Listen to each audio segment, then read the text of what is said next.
You're listening to Stealing from Wizards, Volume 4, Arson, by R.A. Consul.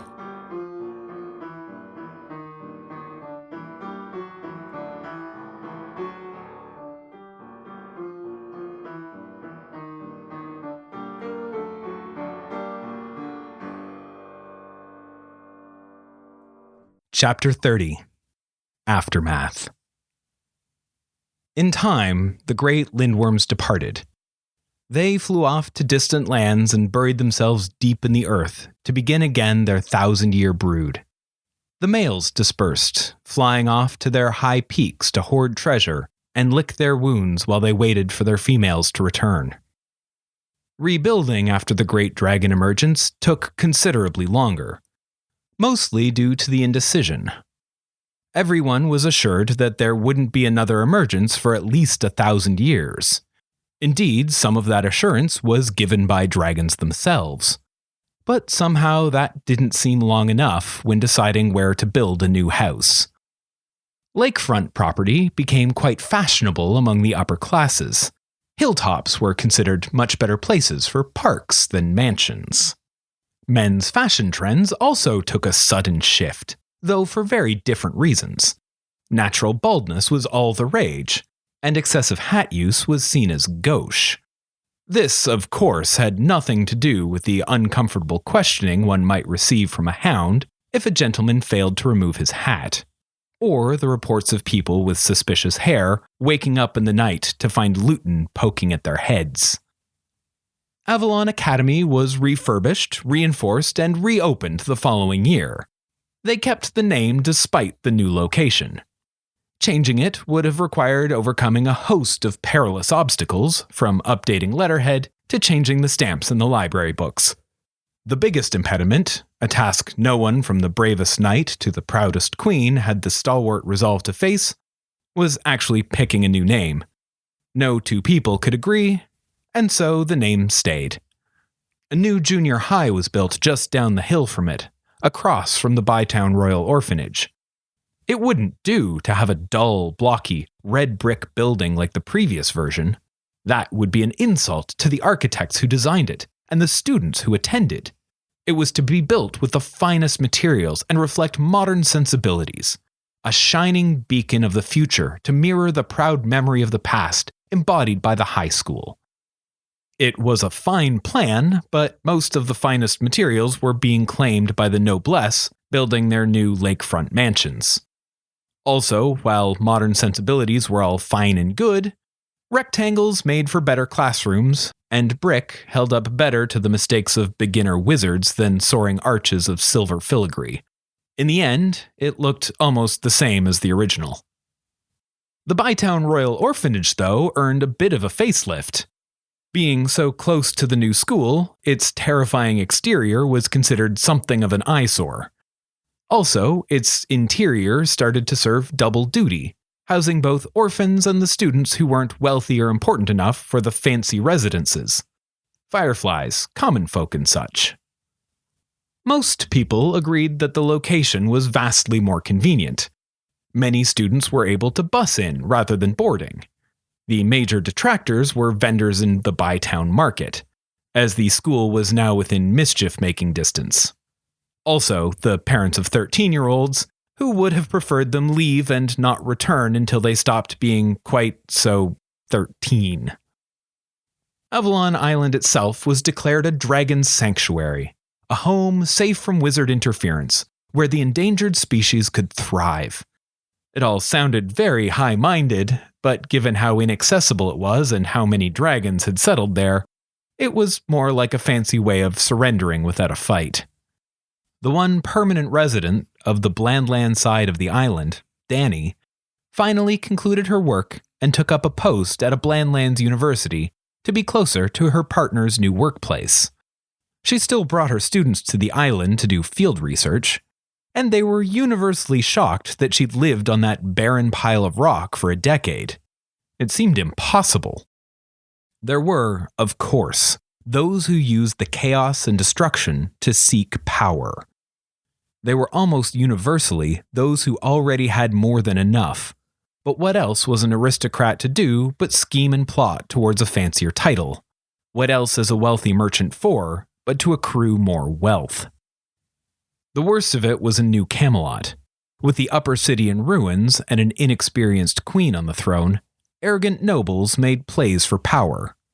Yet all who tried found their junior queen a more formidable force than they'd imagined. If they were lucky, they'd get a friendly visit from one of her senior knights.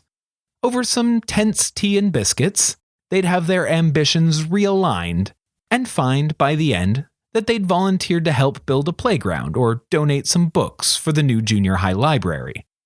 If they were unlucky, they'd get an unfriendly visit from her youngest knight.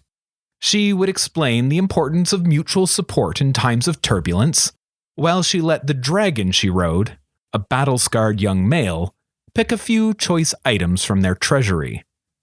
If they were very unlucky, and that kind of luck was only earned through a sustained belligerent disregard for basic decency, she would set her lady-in-waiting on them. The young woman was a fine example of Acadian nobility, incredibly beautiful, exquisitely well-mannered, and utterly ruthless. When a noble couldn't be reined in and reoriented to the recovery of the kingdom, they would be utterly destroyed. With a smile and a few whispered words, their reputations would be ruined, the skeletons in their closets dumped in the streets for all to see, their allies turned enemies. How the queen knew of the bad behavior was a matter of rumor and speculation.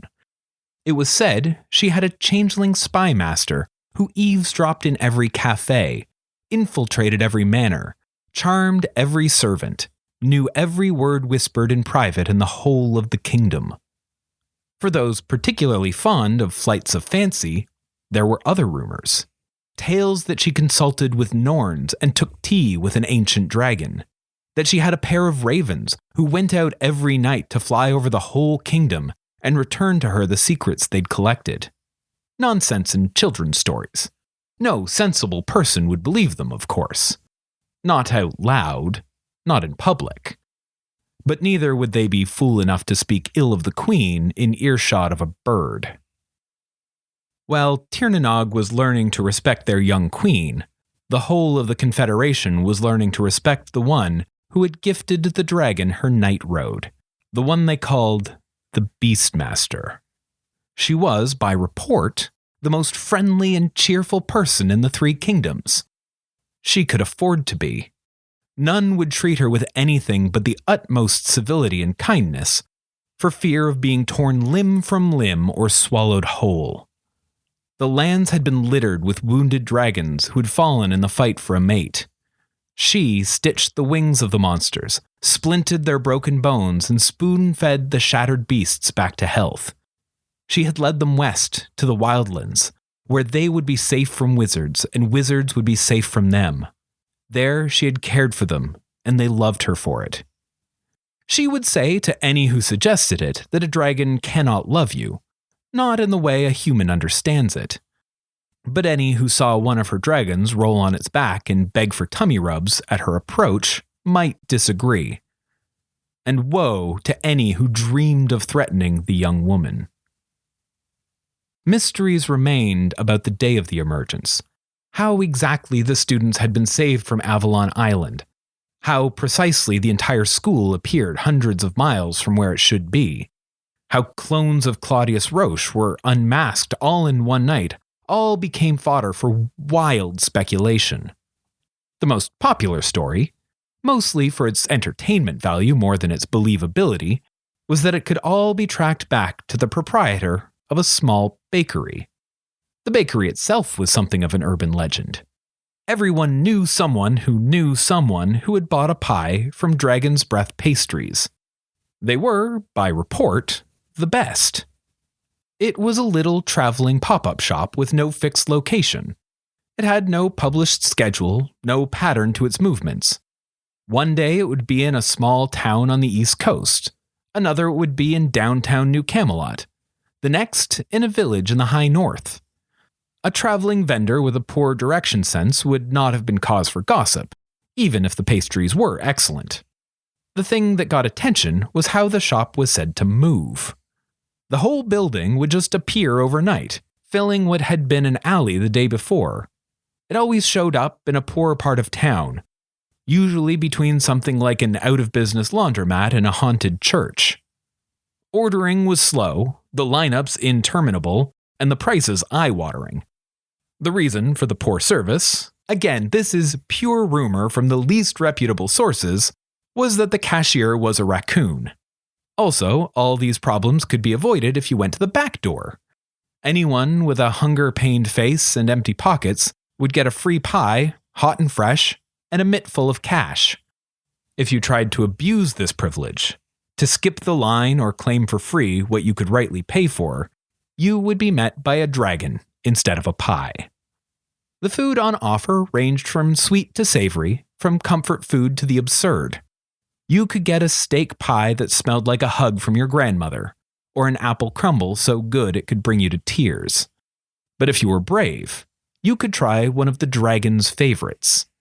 Things like anchovy croissants, caramel and curried artichoke cookies, fish finger and asparagus pot pie. Never the same selection twice. Always a risk. This shop did not really exist, of course. If you asked the Royal Guard, they would tell you it had been investigated repeatedly. There was no such bakery. They'd been to all the locations reported and found nothing, and buildings did not simply vanish the moment nobody was looking. That was absurd, and they would not be wasting any more resources on it. They often said all that with a mouthful of fresh butter tart. In the way that urban legend and scandalous rumors often do, they started to blend together and draw in others that wove into the tapestry of nonsense.